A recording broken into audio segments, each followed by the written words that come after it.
Assalamualaikum warahmatullahi wabarakatuh. Hai, selamat belajar bersama saya di modul ajar kali ini. Modul ajar administrasi pajak kelas 11 akuntansi SMK untuk fase F. Capaian pembelajaran dalam modul ajar ini, peserta didik mampu memahami jenis pajak, menghitung pajak terutang, menyetor pajak kurang bayar, menyusun laporan pajak, serta memahami ketentuan umum dan tata cara perpajakan. Berikutnya tujuan pembelajarannya adalah yang pertama memahami pajak, yang kedua memahami ketentuan umum dan tata cara perpajakan, yang ketiga mampu melakukan perhitungan perpajakan. Untuk modul kali ini kita akan membahas tentang pajak penghasilan pasal 21.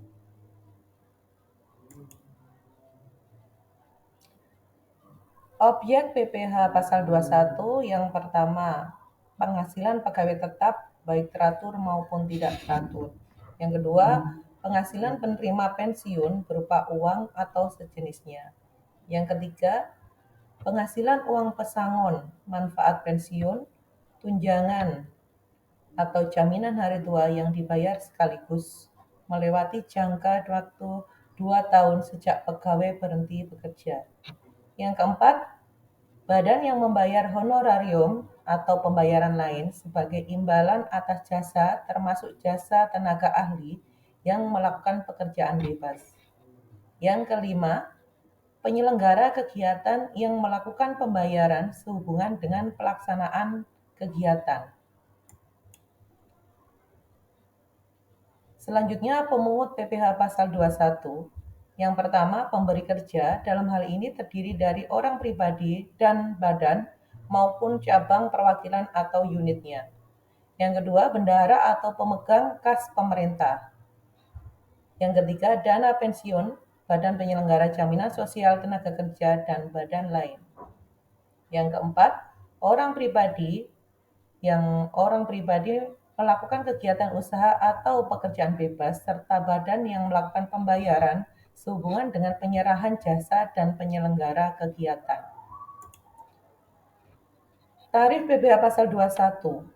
Yang pertama, tarif pasal 17 dikalikan dasar pengenaan pajak atau DPP. Yang kedua, tarif final kali jumlah bruto penghasilannya. Untuk tarif pasal 17 sampai dengan 60 juta rupiah, tarifnya 5%. Di atas 60 juta rupiah sampai dengan 250 juta rupiah, tarifnya 15%. Di atas 250 juta rupiah sampai dengan 500 juta rupiah, tarif 25%. Di atas 500 juta sampai dengan 5 miliar, tarif 30%. Dan di atas 5 miliar, tarif 35%.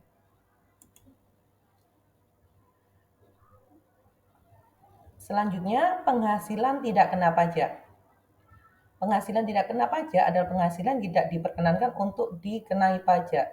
Dalam hal ini, perhitungannya untuk WP pribadi, wajib pajak orang pribadi 54 juta rupiah, wajib pajak kawin 4.500.000, tanggungan 1 4.500.000, tanggungan 2 9 juta, dan tanggungan 3 13.500.000 per tahun.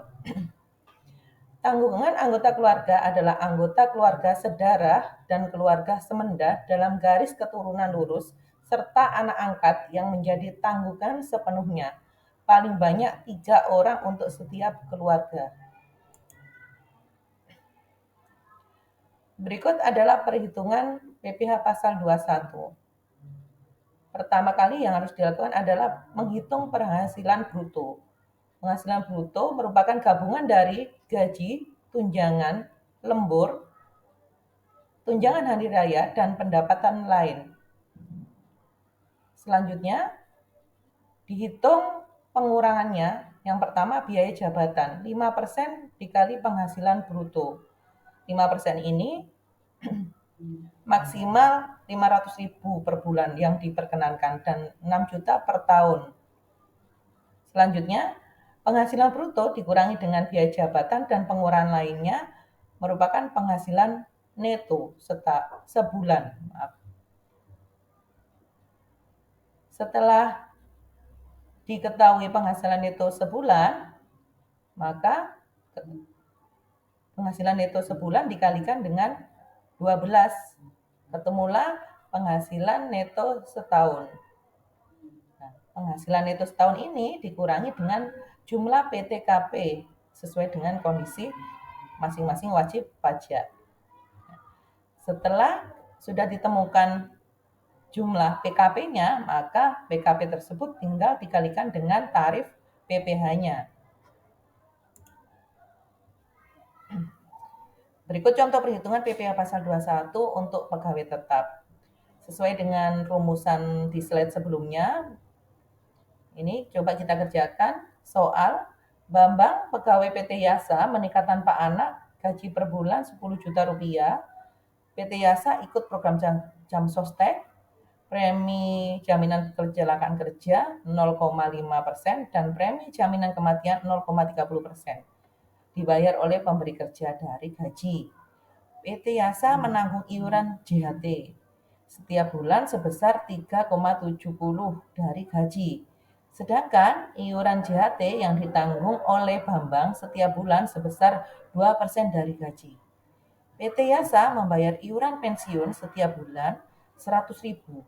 Sedangkan Bambang membayar iuran pensiun sebesar 50.000. Baik, kita akan coba kerjakan dan ini jawabannya. Gaji sebulan 10 juta.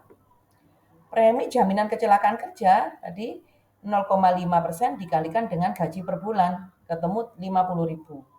Premi jaminan kematian 0,30 dikalikan 10 juta, 30.000.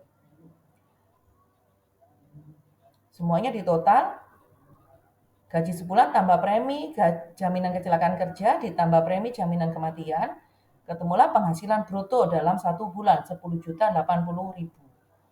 Selanjutnya kita hitung pengurangannya. Pengurangannya yang pertama biaya jabatan 5% dikalikan 10 juta ketemu 500.000 lebih. Tapi karena ada aturan maksimal yang diperkenankan tiap bulan 500.000. Maka kita tulis di sini 500.000. Yang kedua, kita kurangkan dengan iuran pensiun 50.000 yang dibayar oleh Bambang tadi.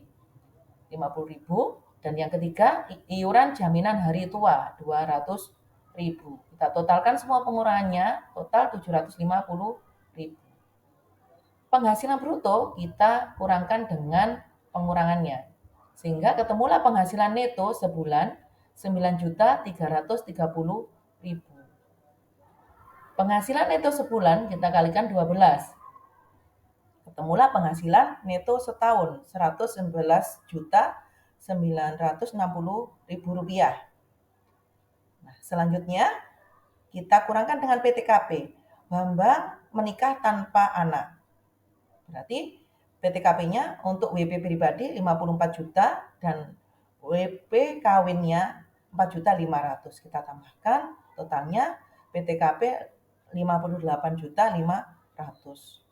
Penghasilan neto setahun kita kurangkan dengan PTKP setahun juga. Ketemulah 53.460.000 rupiah. Nah, PKP sudah diketahui. Selanjutnya kita hitung PPh pasal 21 terutang setahun.